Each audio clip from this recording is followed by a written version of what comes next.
Hey everyone! Today we're looking at the Osmo Dashcam Pro, marketed as Australia's top-rated dashcam.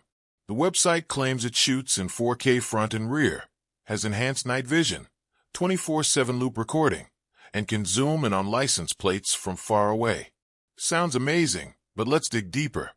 While 4K dashcams exist, the idea that this one can clearly read plates in all lighting conditions is overstated.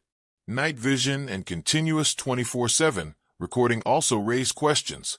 Compact dashcams can overheat or run out of storage fast, unless they have expensive hardware, which isn't mentioned. The site even claims it's recognized by Australian insurance companies, but that's misleading. Insurers rarely certify specific devices. Then there's the price drop. $399 discounted to $199 today only, complete with flashing timers, a classic urgency tactic.